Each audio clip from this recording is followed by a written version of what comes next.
This Easter, as 1 billion Catholics celebrate the resurrection of Christ, their church is undergoing an historic rebirth. That's because Pope Francis is unlike any pontiff of modern times.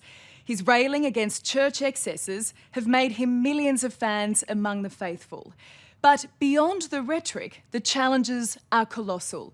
Among them, child sexual abuse at the hands of the clergy, the Vatican's stand on contraception, homosexuality, and the role of women. For Pope Francis, it is the culmination of a lifetime's work, a life that might have turned out very differently if the girl next door had said yes. He's the rock star pontiff.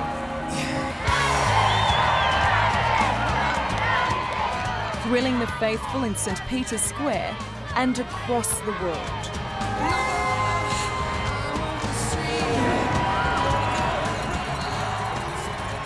Pope Francis I is the new and revolutionary face of the world's largest religion. Fated by the famous, drawn to his charismatic humility. I had some girls say to me the other day that he's cooler than One Direction. Yeah, he was the first pope took a selfie.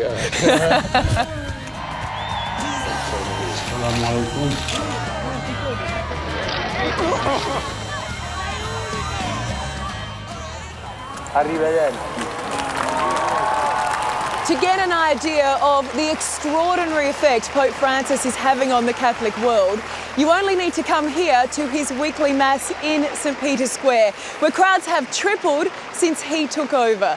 Right now, he is, without doubt, the most popular pontiff in modern times.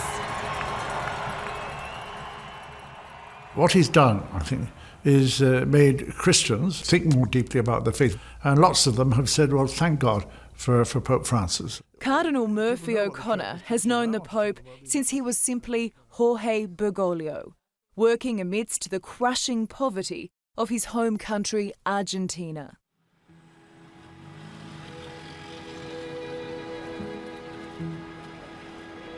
You see, he spent a lot of his time in the slums of Buenos Aires, and so he knows what the plight of poor people is.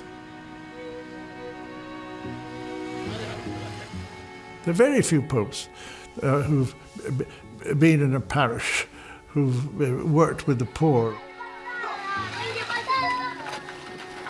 And so he understood them, and he understood their problems and their challenges and their poverty and their lives, and he was one with them. So I think, although he helped them, I think they helped form him too.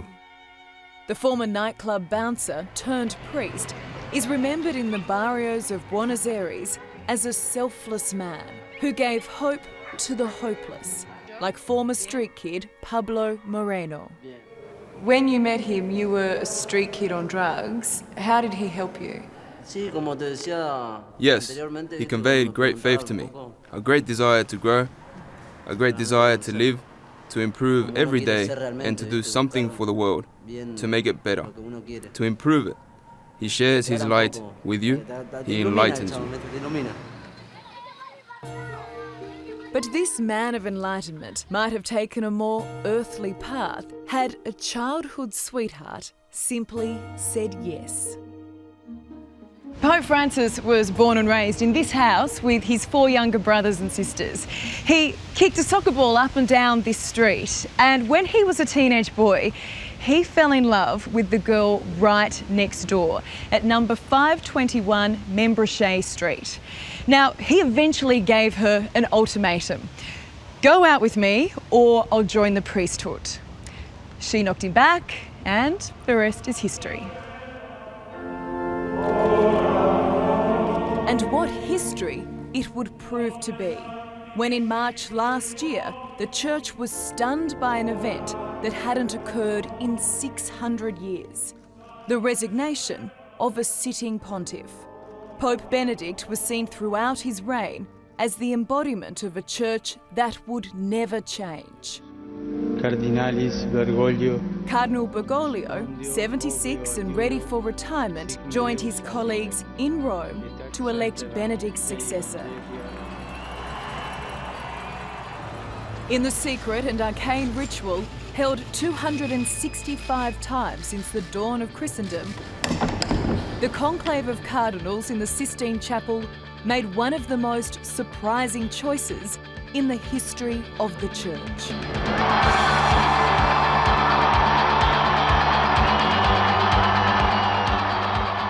I must say my heart leapt with great joy. And then he came out and said, Buonasera. Buonasera. Good evening. This outpouring of euphoria was fueled by the hope that this new pope would finally tackle the problems bedeviling the Church: the horror of child sex abuse, the role of women, and recognition of homosexuals.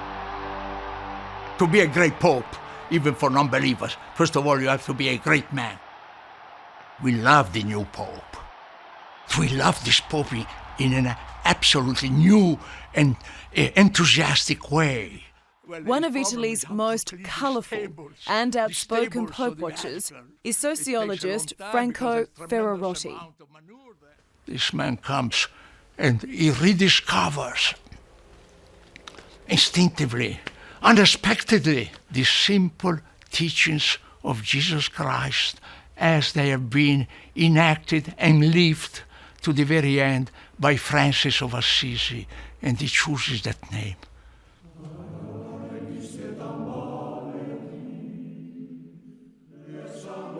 By taking the name Francis for the first time in the Church's long history, the Pope sent a message to both believers and the power brokers of the Vatican.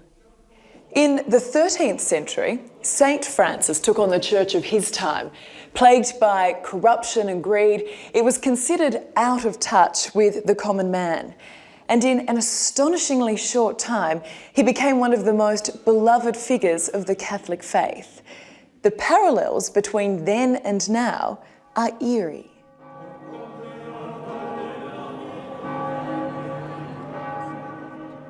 So the fact that this man dared to take the name of one of the greatest saints in the history of Christendom was very, very significant. A me fa male quando vedo un prete o una suora con la macchina ultimo modello, ma non si può. Pope Francis's insistence on a church without the trappings of power or privilege, tending to the poor, and living a simple life is appealing to a rising generation of clergy like Brother Stephen Howe from Adelaide, a seminarian with the Legion of Christ in Rome. Has he made you a better person? I hope so. I mean, he's challenged me to become a better person. He's made me think a little bit more about austerity. I was just noticing the other day, I was watching a photo of the Pope, and his watch is the exact same watch that I have, right? This is Casio, $9.95, right? Before GST here in Rome. And it's just, yeah, plastic piece of junk, basically. But the Pope wears one of these, right? Because he's selfless. He's not looking for any kind of rewards. He doesn't want some big flashy Rolex or whatever. He's just there to serve us. Ci fa vivere in una cultura del fare, dell'utile, dove senza accorgercene escludiamo Dio dal nostro orizzonte.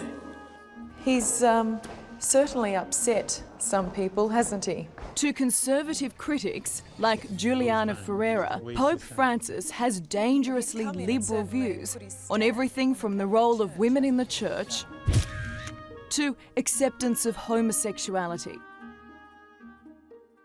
There is a price that you pay for being popular, for being close to the heart of the believers. And if the price is the integrity and the solid basement of the Christian doctrine, it's too high a price to pay. Take a very, very touchy question, an issue today, role of women in the Church, or what to do with homosexuals. This Pope has a completely different attitude as compared with the immediate predecessors. Homosexuals, fine. Respect. Jesus said, do not judge if you don't want to be judged. So who am I to judge an homosexual man if he's a good man, who am I? That's a marvelous way of putting it, because who am I to judge? The risk is this. The risk is of giving to the people of this world, of the secular world, the authorization to be as they like, which is the end of one of the main functions of the Catholic Church. Is Pope Francis a revolutionary? Well, I would say he's both a revolutionary and a man of continuity. By that I mean he's revolutionary because suddenly he's become the attraction of the world. Did the Church need him right now? Yes, I think so. Someone like him, anyway. And he's fulfilled expectations beyond all expectation, I think.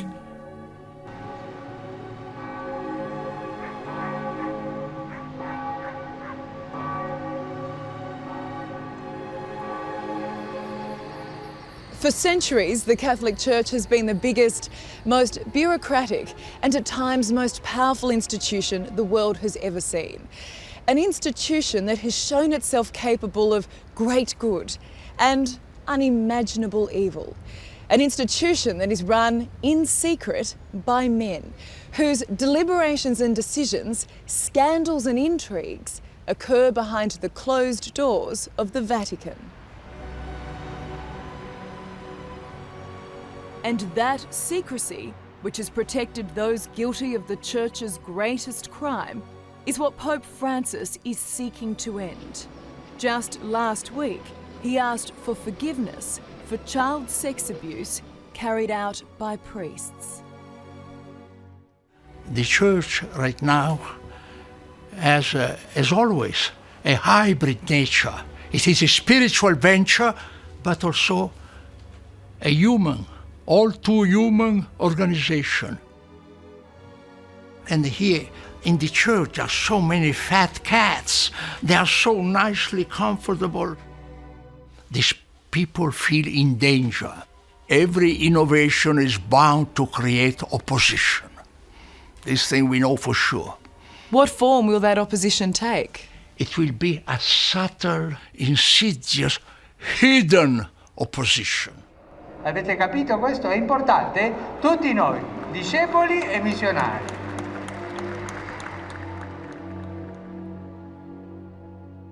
He's the Pope of many firsts. Many firsts, yeah. And I think a lot of the people who are a bit afraid of the new style are now becoming around to it and understanding that this man is a good man, that he's a holy man, and what he is doing is for the benefit of the Church.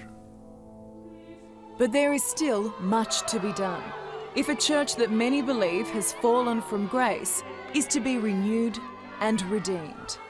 And whether Pope Francis is the man to do it, only God knows.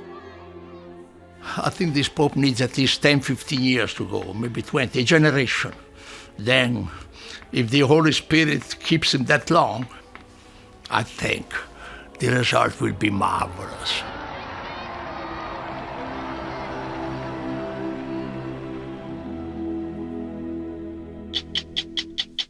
Hello, I'm Tara Brown. Thanks for watching 60 Minutes Australia. Subscribe to our channel now for brand new stories and exclusive clips every week. And don't miss out on our extra minute segments and full episodes of 60 Minutes on 9now.com.au and the